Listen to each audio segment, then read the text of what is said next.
ಈ ನಡುವೆ ದರ್ಶನ್ ಮೇಲೆ ದಾಖಲಾಗುತ್ತಾ ರೌಡಿ ಶೀಟರ್ ಅಂತಕ್ಕಂಥ ಇನ್ನೊಂದು ಪ್ರಶ್ನೆ ಇದೆ. ಯಾಕೆಂದ್ರೆ ಹ್ಯಾಬಿಚುಯಲ್ ಅಫೆಂಡರ್, ಪದೇ ಪದೇ ತಪ್ಪು ಮಾಡ್ತಾ ಇರತಕ್ಕಂಥ ಆರೋಪ ದರ್ಶನ್ ಮೇಲಿದೆ.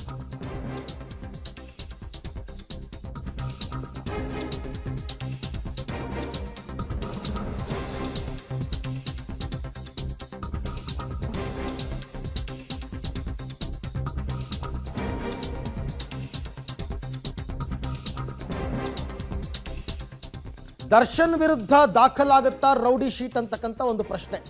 ರೇಣುಕಾಸ್ವಾಮಿ ಕೊಲೆ ಕೇಸ್ ಜೊತೆಗೇನೆ ಹಳೆ ಕೇಸನ್ನು ಕೆದಕ್ತಾ ಇದ್ದಾರೆ ಪೊಲೀಸರು. ದರ್ಶನ್ ವಿರುದ್ಧ ದಾಖಲಾದ 3 ಕೇಸ್ಗಳನ್ನು ಪರಿಗಣಿಸಿದ್ದಾರೆ ಪೊಲೀಸರು. ಹಳೆಯ ಕೇಸ್ಗಳ ತನಿಖಾ ಫೈಲ್ನ ರೆಡಿ ಮಾಡ್ಕೋತಾ ಇದ್ದಾರೆ. ಹಳೆ ಕೇಸ್ಗಳ ರಿಪೋರ್ಟನ್ನು ರೆಡಿ ಮಾಡೋದಕ್ಕೆ ಹಿರಿಯ ಅಧಿಕಾರಿಗಳು ಕೂಡ ಸೂಚನೆ ಕೊಟ್ಟಿದ್ದಾರಂತೆ. ರೇಣುಕಾಸ್ವಾಮಿ ಕೊಲೆ, ಪತ್ನಿ ವಿಜಯಲಕ್ಷ್ಮಿ ಮೇಲಿನ ಹಲ್ಲೆ, ಇವೆರಡಕ್ಕೂ ಹಳೆ ಕೇಸ್ಗಳಿದೆ.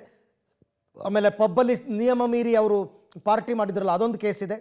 ಸೊ ದರ್ಶನ್ ರಿಲೀಸ್ ಬಳಿಕ ಹಳೆ ಕೇಸ್ಗಳನ್ನು ಪರಿಶೀಲಿಸಿ ರೌಡಿ ಪಟ್ಟಿಗೆ ಸೇರಿಸುವಂತಹ ಸಾಧ್ಯತೆ ಇದೆ ಅಂತ ಹೇಳಲಾಗ್ತಾ ಇದೆ. ಇದರ ಬಗ್ಗೆ ಪೊಲೀಸರು ಚಿಂತನೆಯನ್ನು ನಡೆಸಿದ್ದಾರೆ ಮತ್ತು ಹಿರಿಯ ಪೊಲೀಸ್ ಅಧಿಕಾರಿಗಳು ಇದೊಂದು ಬುದ್ಧಿ ಕಲಿಸ್ಬೇಕು, ಫುಲ್ ಸ್ಟಾಪ್ ಇಡಬೇಕು ಅನ್ನೋ ಕಾರಣಕ್ಕೋಸ್ಕರ ರೌಡಿ ಶೀಟ್ ಓಪನ್ ಮಾಡ್ತಕ್ಕಂಥದ್ದು DCP ಲೆವೆಲ್ನಲ್ಲೇ ಆಗುತ್ತೆ. ಈ ಬಗ್ಗೆ ಕೂಡ ಮತ್ತಷ್ಟು ಮಾಹಿತಿ ನನ್ನ ಕೊಲೀಗ್ ನರಸಿಂಹಮೂರ್ತಿ ಅವರಿಂದ ಪಡ್ಕೊಳ್ಳೋಣ. ಮೂರ್ತಿ, ಈಗ ಒಂದು ಕಡೆ ರೇಣುಕಾಸ್ವಾಮಿ ಕೊಲೆ ಪ್ರಕರಣದ ತನಿಖೆ ಆಗಬೇಕು, ಚಾರ್ಜ್ ಶೀಟ್ ಫೈಲ್ ಆಗಬೇಕು, ಅದು ಒಂದು ಕಡೆ. ಆದರೆ ಈಗ ದರ್ಶನ್ ವಿರುದ್ಧ ರೌಡಿ ಶೀಟ್ ಓಪನ್ ಮಾಡಬೇಕು ಅನ್ನೋ ನಿರ್ಧಾರಕ್ಕೆ ಬಂದಿದ್ದಾರಾ ಹೇಗೆ ಅಂತ?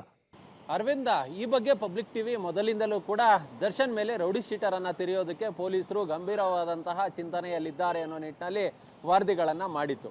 ಇದೀಗ ಪೊಲೀಸ್ ಇಲಾಖೆ ಒಂದು ಹೆಜ್ಜೆ ಮುಂದೆ ಇಟ್ಟು ಯಾವ್ಯಾವ ಪ್ರಕರಣಗಳು ಇವ್ರ ಮೇಲಿದ್ದಾವೆ, ಯಾವೆಲ್ಲ ಪ್ರಕರಣಗಳು ಈಗಾಗಲೇ ಕೋರ್ಟ್ನಲ್ಲಿ ಖುಲಾಸೆಯಾಗಿದ್ದಾವೆ, ಆ ಮಾಹಿತಿಯನ್ನು ತೆಗೆದುಕೊಳ್ಳುವ ಕೆಲಸವನ್ನು ಪೊಲೀಸರು ಮಾಡ್ತಿದ್ದಾರೆ.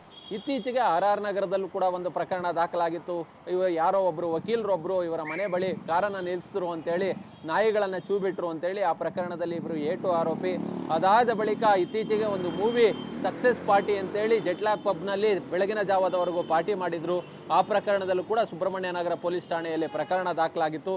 ಇದೀಗ ರೇಣುಕಾಸ್ವಾಮಿಯ ಕೊಲೆ ಪ್ರಕರಣ, ಇಲ್ಲಿ ಕೊಲೆ ಅದ್ರ ಜೊತೆಗೆ ಕಿಡ್ನಾಪ್ ಪ್ರಕರಣಗಳು ದಾಖಲಾಗಿದ್ದಾವೆ. ಹೀಗಾಗಿ ರೌಡಿ ಶೀಟರನ್ನು ತೆರಿಬೇಕು. ಅದಕ್ಕೆ ರೂಲ್ಸ್ ಏನಿದೆ ಅಂತೇಳಿ ನೋಡಿದ್ರೆ, ಯಾರು ಆರೋಪಿತ ಸ್ಥಾನದಲ್ಲಿ ರೌಡಿ ಶೀಟರನ್ನು ತೆರಿಬೇಕು ಅಂತೇಳಿ ಪೊಲೀಸರು ತೀರ್ಮಾನ ಮಾಡಿರ್ತಾರೋ ಅಂಥ ವ್ಯಕ್ತಿಗೆ 15 ದಿನದ ಒಳಗಾಗಿ ಉತ್ತರವನ್ನು ನೀಡುವಂತೆ ಒಂದು ನೋಟಿಸನ್ನು ಕೊಡ್ತಾರೆ.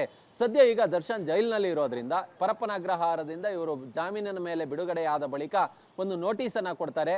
ತಮ್ಮ ಮೇಲೆ ಇಂತಹ ಗುರುತರವಾದಂತಹ ಆರೋಪಗಳಿದ್ದಾವೆ, ಇಂತಹ ಕುಕೃತ್ಯಗಳಲ್ಲಿ ನೀವು ಭಾಗಿಯಾಗಿದ್ದೀರಿ, ಈ ನೆಲದ ಕಾನೂನನ್ನು ನೀವು ಗೌರವಿಸಿಲ್ಲ, ಹೀಗಾಗಿ ಇಂಥ ಕ್ರಿಮಿನಲ್ ಅಪರಾಧಗಳ ನಿಮ್ಮ ಮೇಲೆ ಇದ್ದಂತಹ ಸಂದರ್ಭದಲ್ಲಿ ನಿಮ್ಮ ಮೇಲೆ ಯಾಕೆ ರೌಡಿ ಶೀಟರನ್ನು ತೆರೆಯಬಾರದು ಅನ್ನೋ ನಿಟ್ಟಿನಲ್ಲಿ ಒಂದು ನೋಟಿಸನ್ನು ಕೊಡ್ತಾರೆ. ಆ ನೋಟಿಸ್ಗೆ 15 ದಿನಗಳ ಒಳಗಾಗಿ ದರ್ಶನ್ ಉತ್ತರವನ್ನು ಕೊಡಬೇಕು.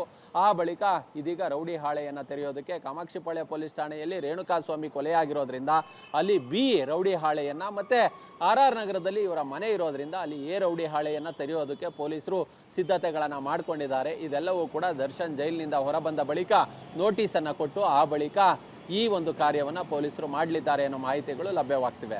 ಓಕೆ, ಥ್ಯಾಂಕ್ ಯು ಮೂರ್ತಿ, ತಮ್ಮ ಎಲ್ಲ ಮಾಹಿತಿಗಾಗಿ ಧನ್ಯವಾದ. ಸೊ ಒಟ್ಟಾರೆ ಇದೆಲ್ಲವೂ ಕೂಡ ದರ್ಶನ್ಗೆ ಸಂಬಂಧಪಟ್ಟಂತಹ ವಿಚಾರಗಳು, ರೇಣುಕಾಸ್ವಾಮಿ ಕೊಲೆಯಿಂದ ಹಿಡಿದು ರೌಡಿ ಶೀಟ್ ಓಪನ್ ಆಗೋ ತನಕ.